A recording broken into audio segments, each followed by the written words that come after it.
All right, let's get started. So thank you everyone for joining us to another webinar from Olim Advisors. My name is Rafi Shulman, and I'm the co-founder of Olim Advisors. We have over 225 people from around the world, which I always find so inspiring, so motivating to think that people are thinking about making Aliyah, even with everything that's going on here in Israel. And I know some of you are still in the early stages or maybe just thinking about it, while others are ready to hop on a plane and come here.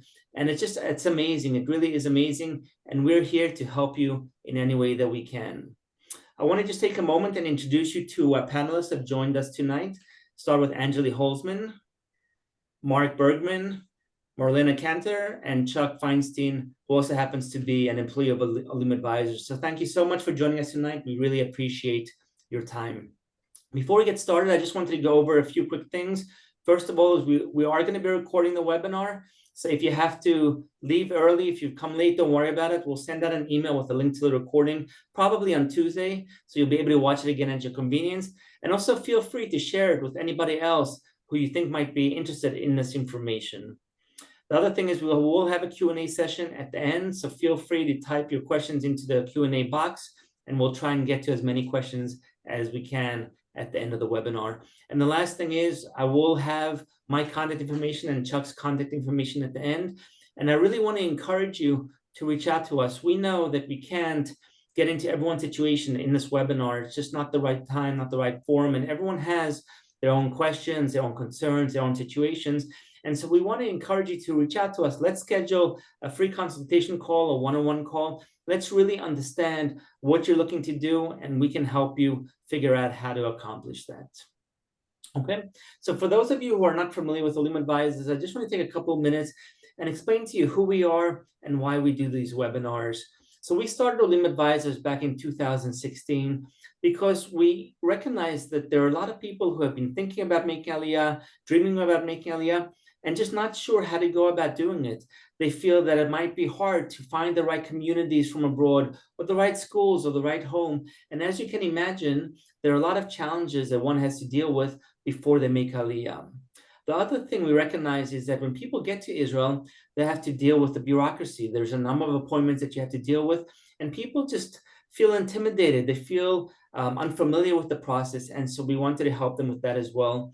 And the last thing is that people understand that they will need help once they make Aliyah. They might have friends or maybe family in Israel, but the reality of it is that you're moving to a new country, a different culture, a different language, and it's okay. It's okay that you need help. And so we want to help you throughout the process. So from the early stages of making Aliyah or thinking about Aliyah, all the way through the process of dealing with bureaucracy, and then your ongoing support, that's really what we've been doing. And thank God we've helped thousands of people over the years make Aliyah and adjust to life in Israel. And one of the things that we're most proud of is that less than 1% of the people that we've helped has turned around and gone back home. And I think it's really because we spend anywhere between 60 to 100 hours over a span of sometimes a year to 2 years, helping people plan their Aliyah and helping them adjust to life in Israel. So if there's anything that we can do to help you, feel free to reach out to us. And I also want to add that we also now help people buy homes in Israel. There are a lot of people that aren't ready to make Aliyah yet. Maybe they want to make Aliyah down the road, or maybe they want to buy a vacation home or investment home. We can help you with that process as well, from helping you find the right communities, the right projects, to introducing you to a network of real estate professionals. So just know that if you want to buy a home in Israel, or if you're thinking about making Aliyah, we're here to help you. Okay, with that, what I'd like to do is I'd like to move on to a little bit of an inspirational message that I'd like to share with you. So there's a picture here of Sandy and Rosalie Goldstein, the lovely couple that's sitting there in the middle of the picture.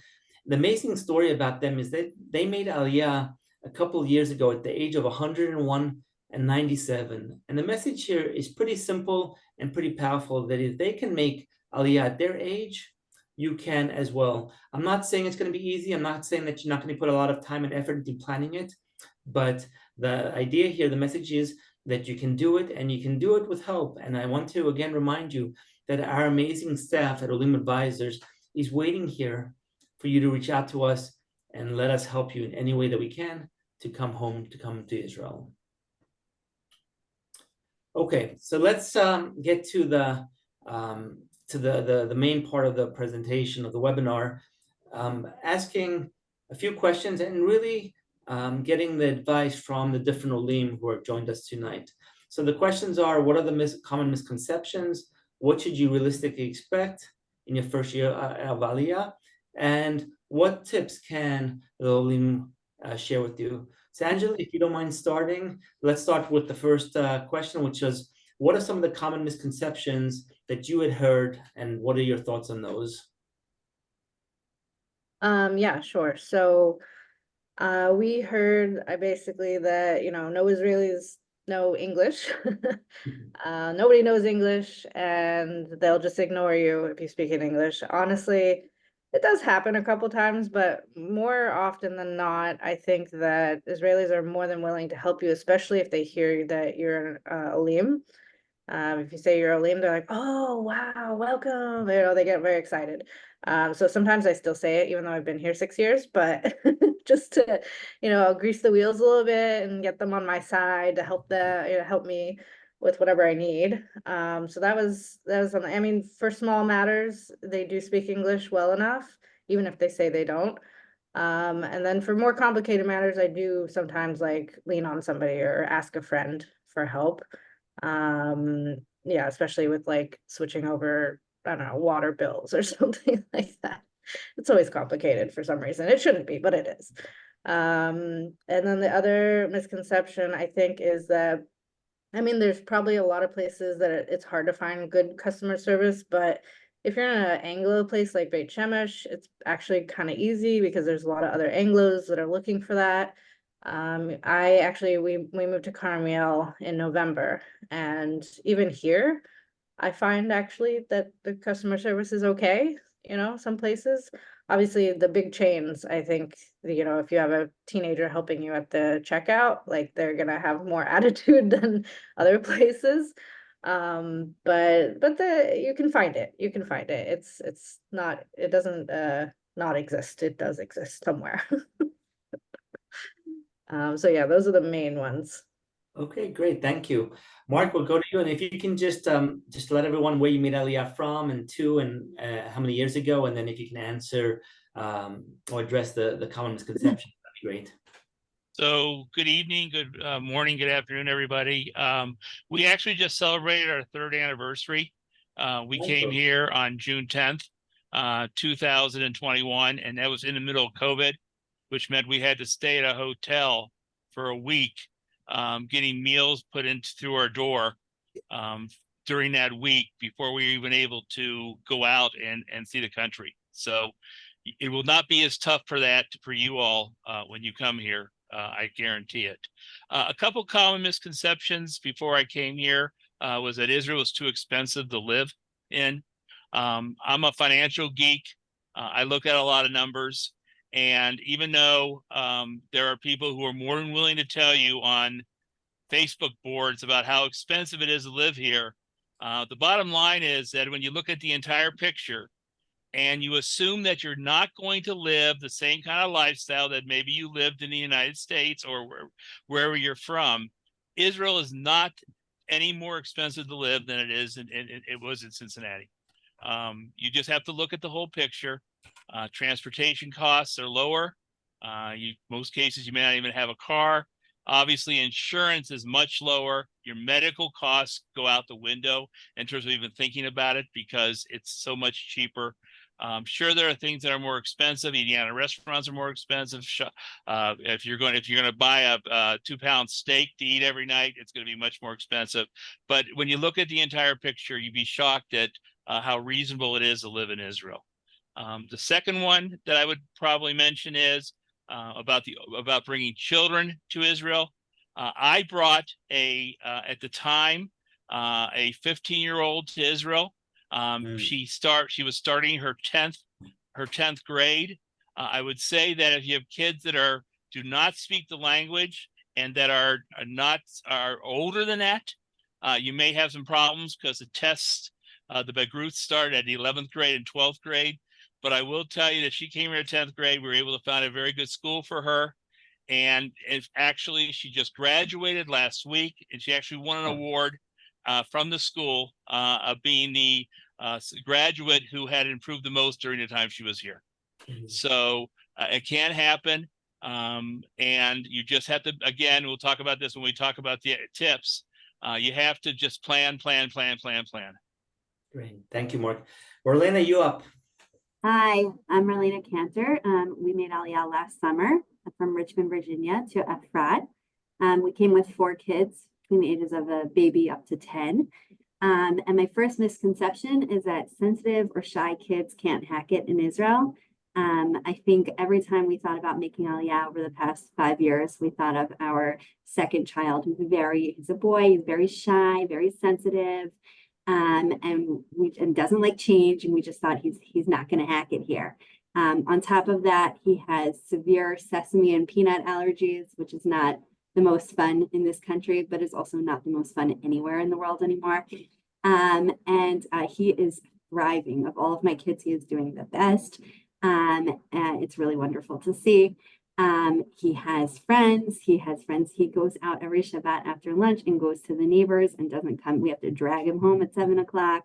And we never would have imagined this. I think one thing that helped a little bit is because he has the allergies, he does get additional support. He gets an aide in school through 2nd grade.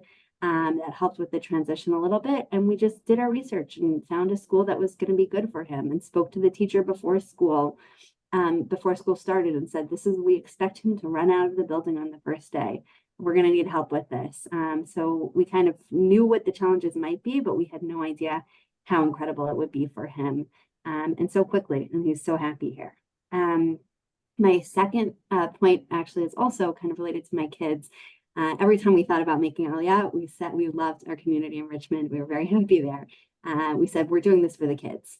Our kids are at different ages and different challenges, and they're all doing well. And I know some will do even better a little bit later down the road. But I guess the misconception is doing it for the kids, because really, my husband and I are doing amazing, and we're so happy that we're here. And there are so many, and our kids also, it will be great for our kids, but there's so many different opportunities for us here.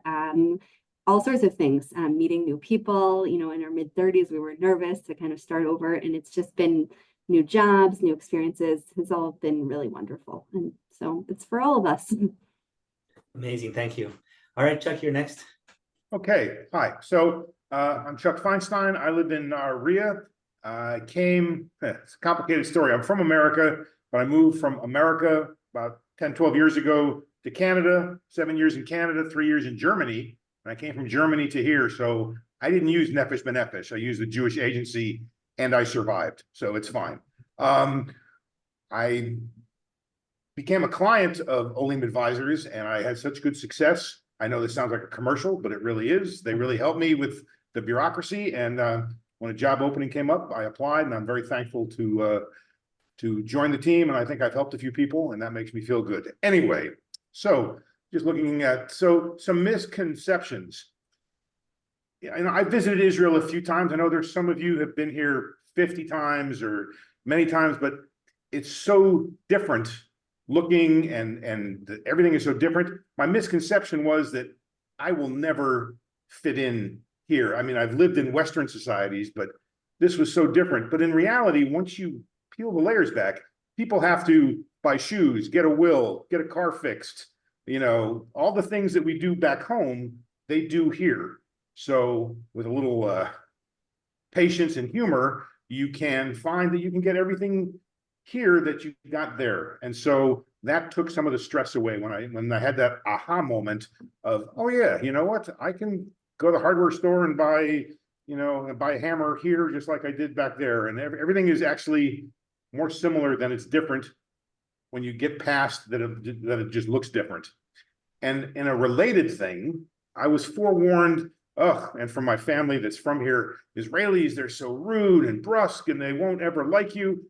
I found a sense of humor and just being kind of relaxed about it, and you'll make friends. It is different here. If you're expecting, now some communities have synagogues, if that's an important part of your life, where that's the center, or they have a Jewish community center that's a center of your life. That exists here differently. Most synagogues are places to pray, and then people go home and they spend time with their families. But I found that if I wanted to make friends, that I just kept showing up. I went to services. I did volunteer work. I got involved in the local community center, and I met people, and I just gave it some time, sense of humor, be open, and I was able to get integrated into the society. Now, I have friends who've been here 30, 40 years. They've got Israeli children and grandchildren. That's different. But for those of us who've only been here, I've been here 2.5 years. It was a little disconcerting initially to really not have any friends outside of the Anglo community, but it's coming, and I've now been invited. I made friends, been invited to bar mitzvahs and barbecues. It just takes time. So my misconception was, geez, it's very isolating, but no, you can make friends. Just got to be yourself, be relaxed. Parents groups at school or whatever your life is about. That's where you make the connection. Thank you. Great, thanks, Chuck. So my story also is a little unusual. I made Aliyah as a kid from South Africa, and I grew up in Israel for a few years, and then moved to the States with my family. Ended up living there for 30 years, and finally came back to Israel in 2015, and we're living now in Hashmonaim. And there are two misconceptions that I wanted to talk about. The first one is that people think that once you come to Israel, you have to stay here. You can't go back and forth. There's also a lot of questions about the 183 days. How does that impact your ability to go back and forth? Because the reality is that these days, a lot of people do that. They have family back from where they came from. Maybe they've kept their business or, other reasons to go back and forth. And so a lot of people these days will make Aliyah and then go back and forth as they choose. There's no limitations. You could make Aliyah and go back the next day and go back and forth. There are some impacts depending on how long you're out of the country. It could impact your healthcare, and it could also be impacted taxes. But the point and the misconception that I want to address is that when you come to Israel, you can't go back and forth and leave the country, because that's absolutely not true. And for a lot of people, that makes it kind of the best of both worlds. They can come here for the winter and then go back to the States for the summer, or vice versa. So you really have a lot of flexibility. The other misconception that I wanted to address is that people think that when you move to Israel, you have to kind of restart your career, reinvent yourself, and almost start from scratch.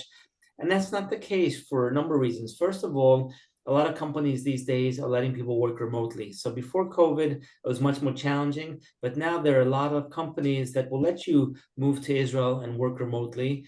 And so that's definitely an opportunity to keep your career going with your existing company. The other thing to keep in mind is that there are a lot of opportunities here, in all fields. And I think what you need to do is you need to do a lot of the legwork beforehand, because most Israeli companies won't hire you until you're actually on the plane or in Israel. But there's absolutely things that you can do ahead of time to identify companies, to identify industries, to identify contacts, so that when you get to Israel, you don't have to start your career from the beginning. You don't have to reinvent yourself. You don't have to necessarily take a step back. You can continue doing what you're doing, either with an existing company that you're working for, or find similar or better opportunities in Israel. Okay, so let's move on to the next question. What should you realistically expect in the first year in Israel? What should you realistically expect that year to be like? So, Angeline, if you want to talk about that, that'd be great. Yeah, sure. So there's definitely an adjustment period. For us, weirdly enough, there wasn't a very long adjustment period. I know for some people it takes years. We came with 2 very young children. My son is now 8 and he doesn't actually remember America. And my daughter remembers very, very, minimal. But there is an adjustment period. You have to figure out like where the store is, where the bank is, where everything is. Get your head on straight, get over jet lag, all that stuff. And then from there, it's really up to you. And I think for us, what made it very easy was like, we're going to do what we can. And we were guided by Laura from Olim Advisors, and she was amazing and save our rear ends a few times.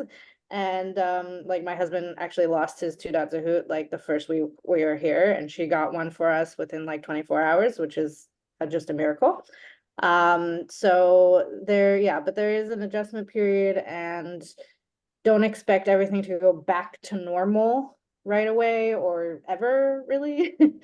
We had friends and their son was in school, and they like expected him to continue to perform at that high level he was at, but he didn't understand Hebrew yet. So it was like, let it, just it'll take time, and have patience. And yeah, that's hard. It is definitely hard, and it's frustrating, and making new friends is kind of scary too.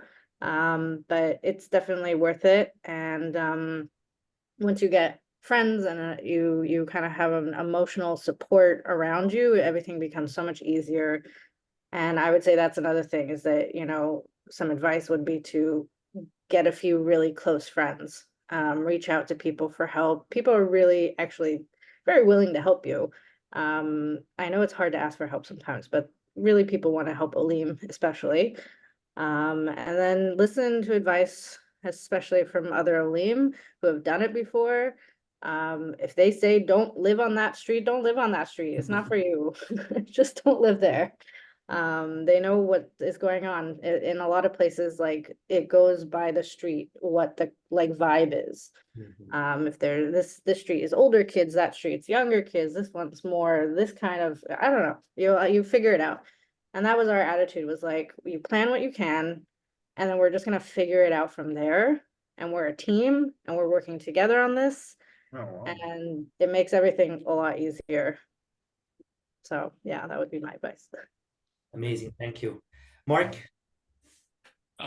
Sure. I mean, I had a note here that and I kind of repeats what was just said. It was initially obviously very stressful, but very exciting.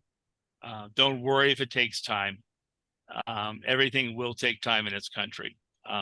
There's something we call Israeli time. In our case, like I mentioned, we came from Cincinnati. We got stuck at a hotel. To this day, it's now open as a hotel. It's a Dan on the water in Tel Aviv. I'm constantly joking with my wife that we should stay there, and she says I'm never going to that place again. Now I'm sure it's much nicer than it was when we were locked in a room, 2 rooms for a week. But what that did was, it was kind of interesting. The initial plan, we had already had everything planned. In the sense that we knew where we were going to stay at least the first summer we were here. We knew where we were going to live because we knew where my daughter was going to go to school. We knew we had time to find a place because we had 3 months we were staying at somebody's place beforehand. We had kind of an Airbnb type of situation. I wasn't going to work for at least the first year because I just wanted to have some time to get settled in. I got bored at the hotel. Went ahead and started applying for jobs, and had interviews starting the very next day, and actually started working at my first employer right after we got out of the hotel. So things will change, but assume that things will take time. I'll discuss some tips in a couple minutes. I'll wait for those, but there is people who will help you. And I can tell you, for somebody who probably knows at least 12 words of Hebrew, you can get by without knowing the language. It's especially if you're in your bigger cities. Great, thank you. Okay, Marlena, you're up. Okay, the first thing I would say, this might be unique to a family with young kids, but I'm not sure it is the constant illnesses. Think of it like your first time going to daycare, like sending your kids to daycare, like you're in a new environment, slightly different germs. It has been literally nonstop. We are 10 months in, and I'm really hoping that it'll be over soon. And I have heard that really everyone says it's just the first year, it'll get better. But we did know to expect that. We had heard that, and nothing severe, they're just always sick. And so it's been really helpful to have kind of flexible work situations or someone working from home, so that we're able to kind of constantly go to the doctor. And we are learning the medical system, and it's going okay, and it's better than I thought it would be. And I've figured it out very quickly, quicker than I wanted to. My second thing I would say is just kind of specific, but the first holidays here were so exciting. Every holiday that would come around or celebration was so exciting, but also so unbelievably overwhelming for my family. And we just didn't know what the norms were in the community or the neighborhood or what to expect. And I think as the year progressed, we learned who the people were. We could ask, what do we do on this holiday in this neighborhood? And figure out which people would actually tell us what happens, not the ones who just, they've been doing it their whole lives and they don't even realize, oh, that's weird. You didn't know that. Of course, everyone does this on Purim or things like that. So that has been fun and we've had a good attitude about it. But it's also been a little bit more overwhelming than we thought it would be. Okay, great. Chuck, you're up. Okay, so I have two things that I'd like to say that I expected and it actually happened. The first is that I would I noticed that I had time, that I wasn't on a vacation schedule. I wasn't here for 10 days, and I had to worry about my flight. I could take my time. I could explore. I didn't work right away, so I was blessed with that. I was retired when I came here, but I could go spend my time as I chose. I wasn't worried about a schedule of, a tour guide or anything like that. If I wanted to go explore someplace more deeply, then that was my choice. And I had that because I lived here and I found that to be true. And that was like oh, that's right. I'm not a tourist. I've got that card in my back pocket. I do belong here, which also leads to my second thing that I expected and I found to come true. At some point, and it didn't take too long. Yeah, okay, from the first day, yes, I'm an Israeli, but I didn't really, I became one administratively, like everyone else, right away when you're in the airport, but emotionally, and I'm not trying to get maudlin or whatever, but I actually felt more connected when I saw the flag of Israel up, and this is long before the war. I expected that I would become an Israeli emotionally, and it did happen. And it's not that I'm not an American or proud to have come from America, but I am an Israeli. Yes, I wasn't born here. I had one person make some comment about, oh, you weren't born here, you don't understand. And I reminded this person, he had no choice. He was born here. I chose to come here. Not that I'm better, it's just I chose to be here. So I accept all that goes with it, the responsibility and the privileges and whatever. So feeling like that is what I expected, and it came true, and it's really quite emotional. And I'm sure you will all feel the same way too. Thank you. Hey, thanks, Chuck. For me, I think the two expectations that you should keep in mind. One is that things are just done differently, and so things that you take for granted in your country where you are now will be done differently. And sometimes it's things like, going to the bank and opening up an account, or shopping in the supermarket, or just day-to-day things that you do. Here things are different, and I think two things that help. One of them is the language, and we spoke about this before. But I think if you can get even a basic level of understanding, it will make such a huge difference in your ability to adjust. And I think whether it's dealing with teachers if you have kids, or getting directions, or just going about your day-to-day life, if you can have that basic understanding of Hebrew, that will help. The other thing is to just ask people. And again, this was something that was mentioned before, and I want to stress it, is that you shouldn't be shy, you shouldn't be bashful, you shouldn't be embarrassed. It's perfectly normal. And if you turn to people that your friends, your family, your strangers, people will be more than happy to help, and it will just make that adjustment so much easier, because it's going to take some time. It's going to take weeks, and it could take months for you to kind of get the hang of things, and it could take sometimes even longer. So just be ready and be prepared for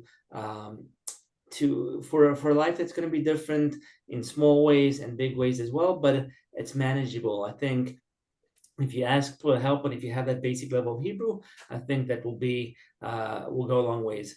The other thing is that things here just kind of are less formal, right? And so I always find it funny when I get an email from my kids' school that there's a school trip in 2 days, whereas in the States, we get an email weeks ahead of time, or if there's a parent-teacher conference, it's like, okay, by the way, there's one next Wednesday and you have to make something and here's a list. And, things like that just happen, whether it's in the business world or in the personal life. Things are just less formal, and I think people just kind of expect you to go with the flow and be prepared. And for me, it was a big adjustment. And I think that it's something that you need to embrace. It's something that you need to accept. And really, in many ways, it makes life less stressful, makes life easier to deal with. So just be aware of that and be ready for that when you make Aliyah. Okay, so now we'll go to just the last question about tips. So Anjali, if you have any tips that you can share with people who are thinking about making Aliyah, planning Aliyah, that'd be great. Yeah, I feel like I shared them in my last. Before, but if there's anything else. So I mean, to speak on what you just said about asking questions, actually, really, nobody cares if you ask questions, and people are going to ask you questions. Like whenever I go to the grocery store, there's some old person who's confused and doesn't know where anything is and is asking me for where everything is. So at first I didn't know what they were saying at all, and I'd be like, I'm so sorry. And then like now I'm like, oh yeah, that's on aisle 3. I come home, I'm like, I did it. So that's a good confidence boost. But that took me like 6 years because I came to Israel knowing like 3 words. I'm not joking, 3 words. Okay, so I'm doing better than most. You're still here, so that's that's a good thing. Yeah, so I did do Ulpan, but I did like the Ulpan Leonyan one. So it wasn't like every day for a million hours because like my brain just can't handle that. I know some people like that, but I just can't. You can only learn so much Hebrew in America. I mean, like if you grew up speaking Hebrew, I know some of my friends had Israeli parents, so they had a much easier time. But you do what you can. But honestly, the way things are pronounced here even is not gonna sound the same. Like people speak English or speak Hebrew in America, and I'm like, I don't even understand what you're saying because the accent is so different. Half the time, especially here, I'm in Carmiel now, and there's Russians, and they're speaking in Hebrew, and that accent, I don't know what they're saying half the time. So you do your best, you figure it out. And in Carmiel, we just moved here in November, and I was expecting nobody to speak English. And actually all the Russians speak English, and all the Israelis speak English, and all the Arabs speak English, and it's pretty amazing. And I see just this question on here. Should I answer this question now or later about the So North? we'll get to it in a few minutes. Okay, fine. So anyways, but yeah, the tips are basically just like, don't be scared. Definitely don't be scared to ask questions or ask for help because everybody's willing. Everybody's more than willing to help you. Unless they work there, then they might not be to help you sometimes.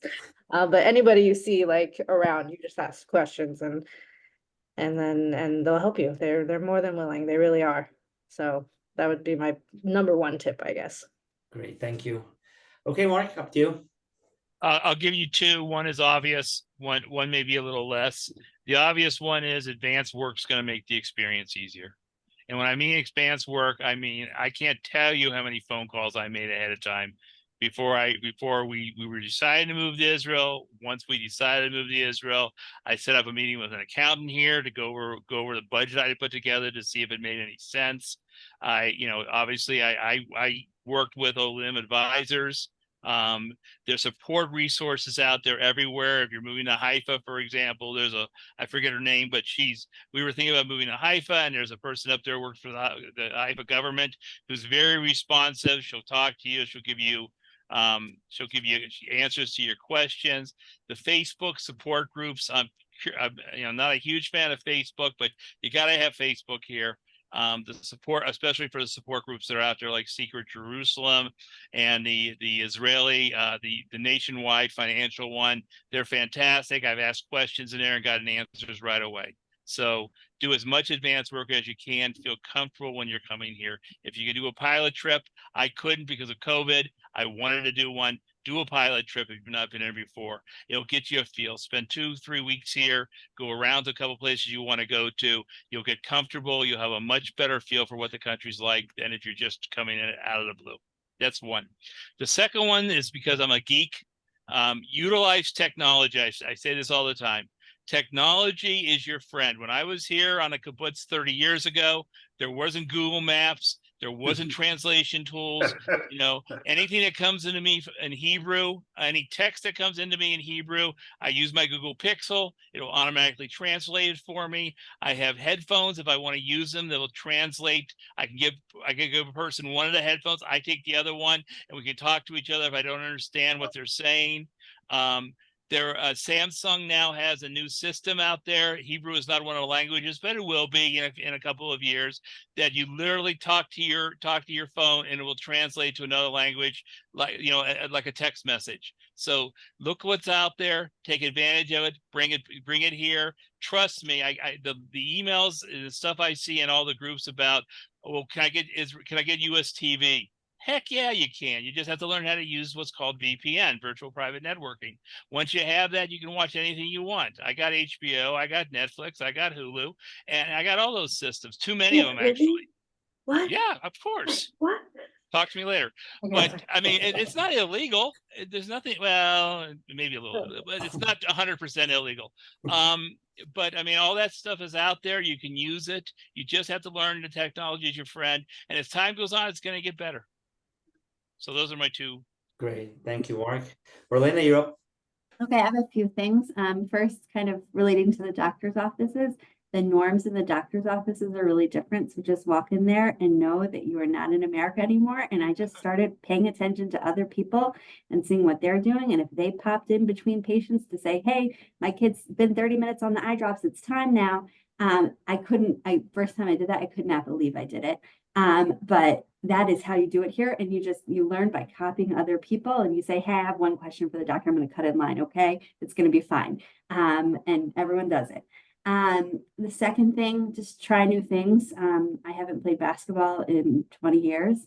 The women in my neighborhood play basketball on Tuesday nights, and I wanted to make friends, and I wanted to work on my Hebrew. It's all in Hebrew. So now I'm learning random, probably Arabic slang in basketball court. And that's really fun. And I definitely never thought I was going to go back and do that. And really try, it's okay to be upset and to have those hard moments, but try to focus on the positive, especially with kids. One thing we do at dinner every night, and we started this a couple months ago, not right at the beginning, but we go around the table and everyone shares, we call it some good news, and everyone shares their good news. And we really you got to find something that, even if it's a really hard day, this is the positive thing I want to share about today. And I've noticed in particular with my 4-year-old, we'll be in the middle of something and she's like, this is my good news for tonight. Okay. So it's really kind of trained their way of thinking, and I'm looking for the positive, and don't tell Abba, but this is going to be my good news for dinner. And that makes me feel, really excited that we've had kind of a reset for our family with some of these norms. And we've been able to just, really intentionally do things in a way that will help them succeed here. Amazing. Thank you. Chuck? So one thing that's very obvious, I just want to say how important it is. Make sure that when you come, you have copies of all of your medical records for every member of your family. And that's eyeglass prescription, dental x-rays, orthopedic x-rays. Make sure you get a couple of months supply of your prescriptions before you go. It shouldn't be a delay when you get here to get prescriptions, but be on the safe side. So just the obvious planning of having all your documentation together in good copies will make things much easier. And going along with the planning, now the Facebook groups were mentioned, and I joined when I was looking at communities. I must have joined 25 or 30 groups. Anglos in Hadera, Anglos in Haifa. In Haifa, Smadar Paulette is the lady. Right, She is terrific. World class. But I joined all those. I joined every group I could find, and I listened to what people were saying about shopping and traffic. And I asked a lot of questions about the day-to-day life, and it helped me so that when I got here and was able to start looking at communities, I'd already checked some off the list and unsubscribed from the group. So the sooner you start doing your research, and the more people that you meet and the more connections you make with the synagogues and the schools and the groups and whatever, I think that saved me a lot of time, and I was able to focus more on areas of interest and things of interest. And I learned a tremendous amount. Wasn't as much as being here, but it helped. So documents and network way in advance as far as you can. And I think you'll be a lot better off. Thank you. Great, thank you. And I just want to add to what Mark and Chuck said about the planning and the pilot trip. I also very strongly believe that a pilot trip, especially if you're coming with kids, but even if you're not, there's so many different communities, different options. So planning ahead and being flexible. And what I mean by that is that most people, when they start thinking about Aliyah, they hear about the Anglo bubbles, the big Anglo communities, but there's so many other options. There's so many other cities that are now more Anglo, new communities. And what we find is that if people are open-minded and they're willing to consider other options, very often they'll end up in a place they never would have thought of in the first place. So that's the first thing. And it also applies to schools. There's a lot of schools, as we talked about beforehand, families are coming with older children now, and there are some fabulous programs for older kids. It might not be in your neighborhood, it might not be in the city, but a lot of kids, when they get older, will hop on a bus and will go to other schools. So really the tip here is, when you're doing your planning, when you're doing the research for a job also, be flexible, be open-minded, because you might be very surprised in where you end up, where you send your kids to school, and what you do for a living.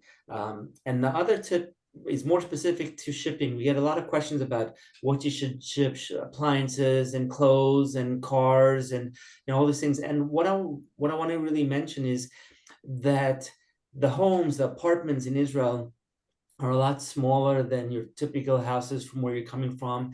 And so when you think about appliances, most people these days will actually buy appliances in Israel because A, the prices have come down a lot. B, you will know what apartment or home you're moving into, so you can get appliances that fit. And also, if you bring your appliances from abroad, the warranties might not be relevant, might not be suitable here, they might not be accepted here. And so when it comes to shipping, really try and, what I tell people is break it down into 3 categories. It's the things that you definitely are not going to bring, and those you can donate or give away or throw out.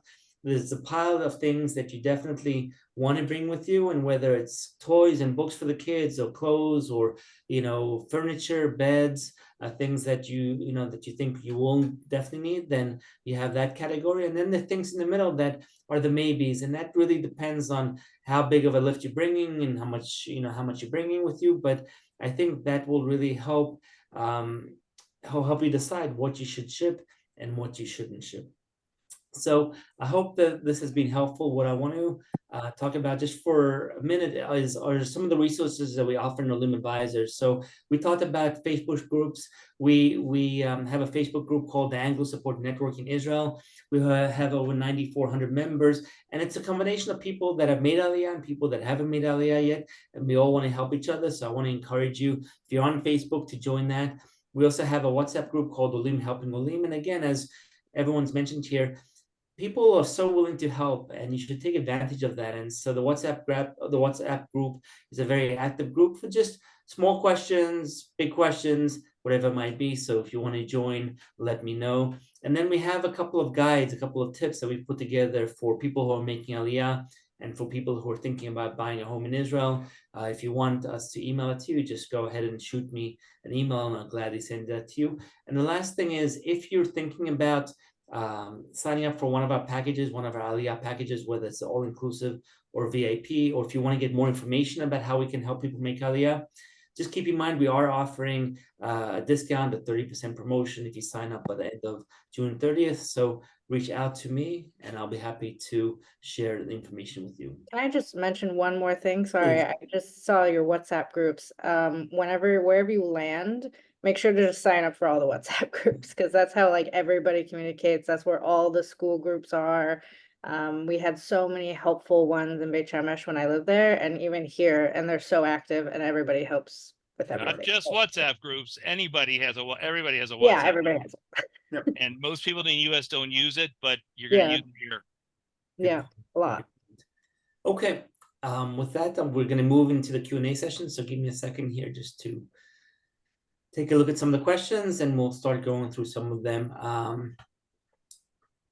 So somebody talked about somebody asked about a pilot trip here, and it's definitely something that we encourage you to do. And I think even if you don't have a definitive plan, maybe you're thinking about a year down the road, 2 years down the road, it doesn't mean that you have to commit to it. But I think it's a great way to come here. You can have a vacation, you can still, you can enjoy it, and at the same time do some research, meet some people, and really get a better sense of the different communities, the different schools, the different homes that are available. Can I share my disaster pilot Yeah, trip? please. Yeah, Because please. we don't have any family in Israel, and so we were like, we're gonna do a pilot trip, and then we were like pointed on the map. We just like picked places with doing no research whatsoever. We went on an Airbnb and was just like, what's a cheap place and where can we go where it looks fun? We haven't been back to any of those places since. They were not relevant for us whatsoever. And we didn't do any research. I mean, it ended up being a vacation, I guess. And we got also, it was the first time I'd ever been in Israel, and we got horrible food poisoning. And we were like out for 2 days. It was a disaster. So There don't you do go, that. everybody.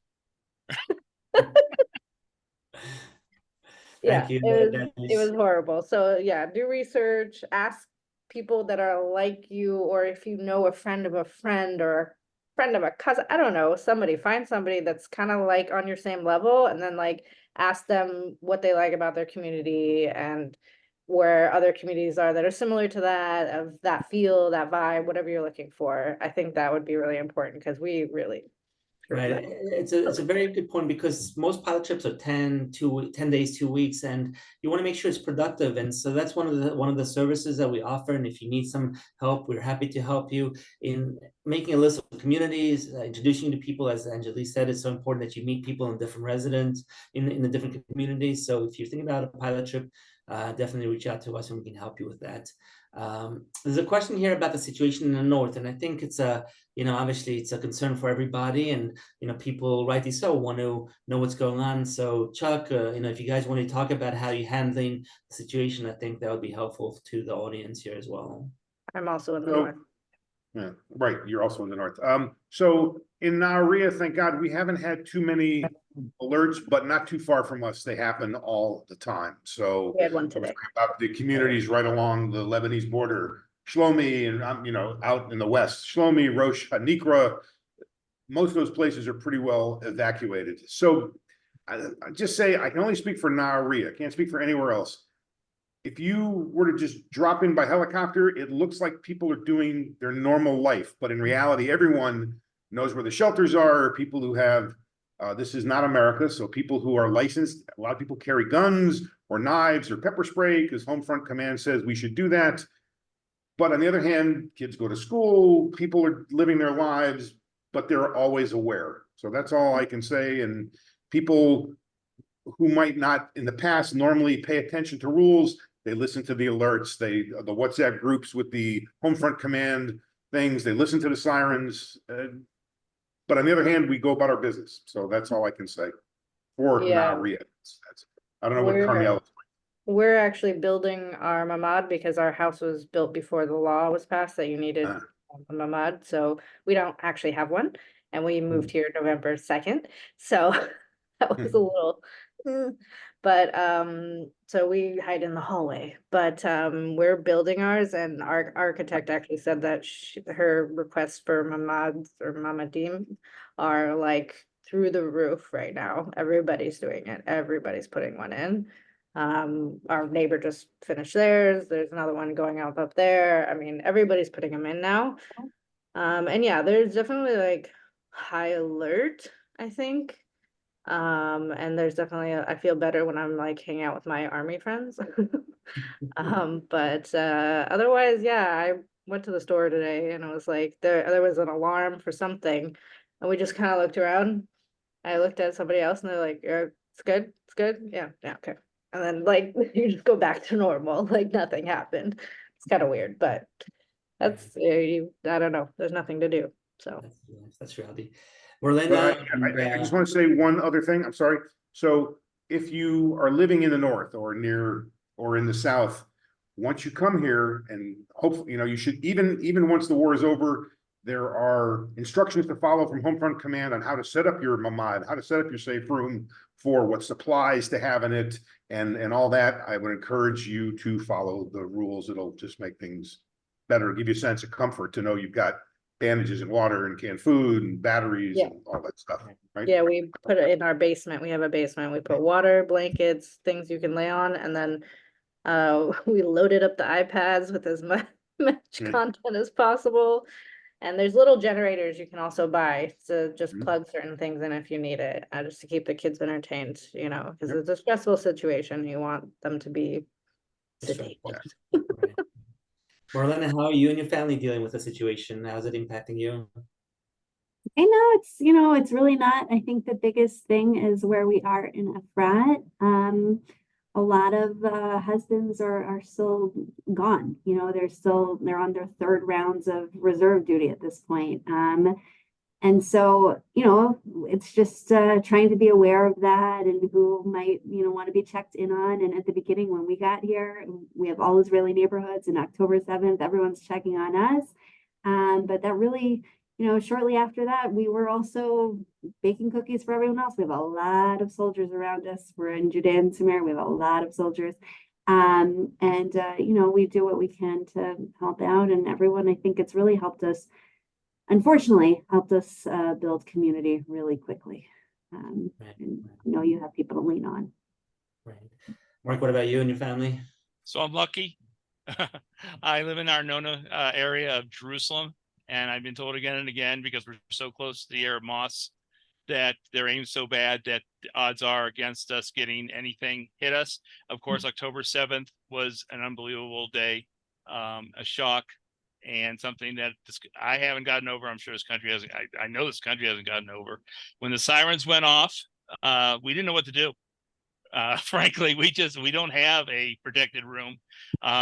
Fortunately, somebody knocked on our door and said, get out into the hallway, because the hallway, we have a hallway, and the hallway is all concrete and there's no windows.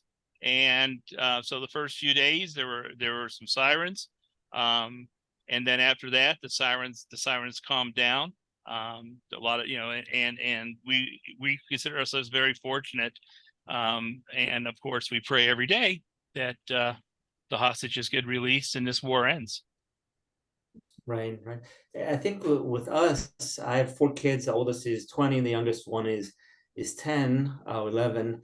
And I think you lead almost 2 dual lives. You have your day-to-day life, everyone's going to school, and you have to work, and you have to take care of the day-to-day stuff. And then there's this concern about the war. And I think everyone tries to take it a day at a time and make the best of the situation. You have to be aware of the situation and what's going on. But I think while it's something that's on everyone's mind, you still, people are still out in the cafes and enjoying life and going around and doing Tulim, and now the summer's coming and people will go. And so it's it's scary, it's concerning, it's sad, but I think life does go on. And I think Israelis are very resilient. It's something that everyone has noticed. And please God, sooner than later the war will come to an end. We didn't want to do anything. We didn't want to go shopping. We didn't want to go to grocery store. We didn't want to go to restaurants.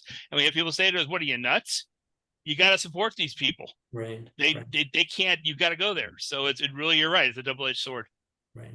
There are a few questions about Ulpan. We're actually going to be doing a webinar on July 7th, so 2 weeks from now, with a Ulpan called Ulpan Or, and we'll talk about specifically this topic. So I would definitely recommend that you register for that, or send me an email, and I'll send you the link. We haven't set it up yet, but we will probably by next Sunday. And there's really 2 options. There's the government's Ulpan programs, which are more intensive. It's 5 hours a day for 5 days a week for 5 months, and that's more grammar, more kind of the building blocks of the language. And then you have these private Ulpanim, where it's more conversational. And depending on which program you're interested in, there are some programs that offer the vouchers from the government, so the government actually will pay for the tuition. And so it's something that you need to consider based on your level of Hebrew and how much time you have. But I would definitely recommend for you to take advantage of that as soon as possible.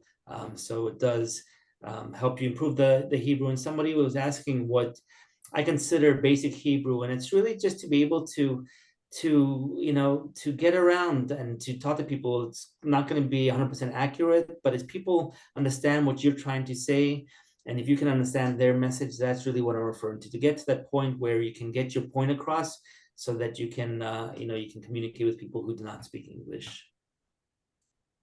Let's see what else we have here. Just have a few more minutes, so we'll try and get through a few of those. And again, I know we're not going to be able to get to everyone, so if you have specific questions, you feel free to reach out to us, and we'll be happy to answer you. There's some questions about the fees that we charge, and it really depends on the different packages and the different needs that you have. So reach out to me or to Chuck, and we will gladly answer your questions and figure out which packages are more suitable for you, and then the fees for that. Let's see, we talked about the war here. The points we talked about. So somebody asked about the 183 days. It's just it's a benchmark number. It's in essence half of a year, right? 365 days in a year. And it really comes into play in two ways. One is healthcare. You have to be a resident of Israel, and if you leave, you might lose your healthcare coverage. The other one is when it comes to taxes, whether or not you have to pay taxes in Israel. That's something that the government will look at. Again, you definitely need to talk to a tax advisor. You should talk to an Israeli one and a US one, South African, UK one, wherever you're coming from, or Mark as well. So we can definitely point you in the right direction. You should talk to somebody who's really knowledgeable when it comes to that as well. Let's see what else we got here. In terms of the process, the Jewish agency Nefesh B'Nefesh, so we don't get involved in that. I think the organizations do an amazing job. I think they get a bad reputation, but they're helping literally thousands and thousands of people. I think the process can be can be faster or slower, and a lot of it depends on you. The documents that Nefesh B'Nefesh and the Jewish agency require are a requirement. There's no way of kind of not handing in a certain document or apostille. So from your point of view, you can definitely expedite the process by being on top of things and getting in the documents. I would say as kind of a rough benchmark, you're probably talking about somewhere in the neighborhood of 4 or 5 months. Again, a lot of it depends on what time of year you're coming, but it's something that you need to keep in mind. Typically you can't just reach out to Nefesh B'Nefesh, let them know that you want to make Aliyah within a month and get everything taken care of. You have to understand that these things take time. Again, it goes back to planning. If you give it enough time to plan and you want to come next summer, don't wait until January or February to start planning. Start doing things now. The great thing is you can keep your application open. If you change your mind or you push things back, Nefesh B'Nefesh, you can always pick things up with them once you're ready to move forward. So, just be aware that it does take some time to go through the process.